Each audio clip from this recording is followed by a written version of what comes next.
Trigger warning, this is part 2. I actually forgot to mention in the previous video, after giving birth the next day and going to, well, they were wheeling me in a wheelchair to go visit my daughter in the NICU. Alex was in an empty room and he was talking to someone on the phone. And they wheeled me to that room and the nurse walked away. I thought that was a little weird. And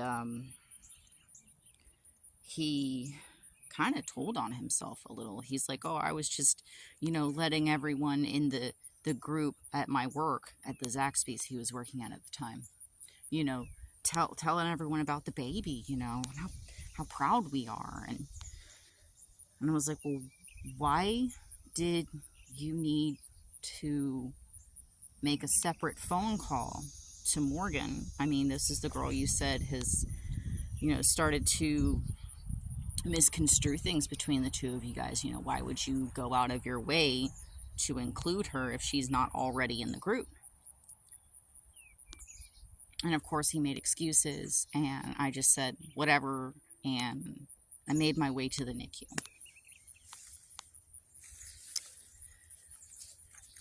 Now, fast forward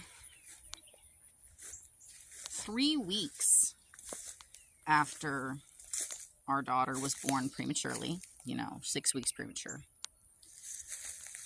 I got a call from my uncle saying that there was a girl who kept visiting him at the glass factory, which, by the way, is the job that I stuck my neck out for with my uncle to make sure he could have. And,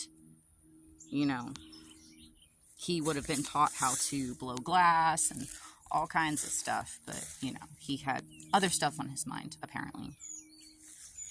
And my uncle told me, don't confront him. Don't tell him what you know. And I couldn't take it. I tried pretending that everything was fine, and I couldn't do it. So while he was sleeping, I grabbed his phone and I put in the password, the numerical password that had been his password forever, and it was blocked. So I put in the year of his birth, and then it opened. And I was like, wow, that's weird. He changed his password. Then I saw the messages between Alex and Morgan, and it was disgusting. She was talking about the motel down the road from our house.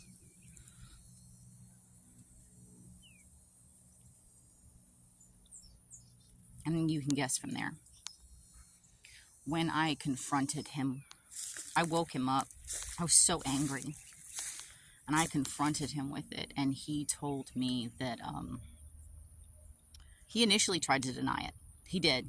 And then I showed him the phone. I said, I read every syllable between the two of you. Are you going to tell me everything I read is a lie? And I also saw where he had paid for the hotel and the motel on more than one occasion from his Cash App. Chime and Cash App. I went through it all.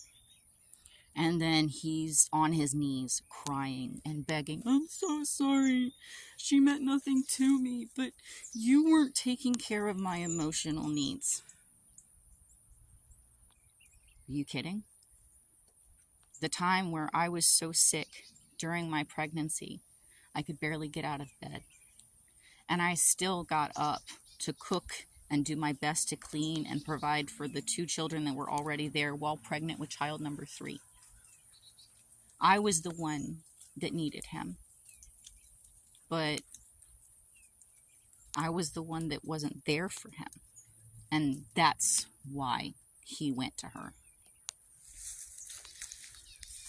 And he actually told me that In his words, you will cause every man you ever loved to cheat on you. And you're a bigger piece of shit than I'll ever be. Yeah. I'll make a part 3. This is getting long again.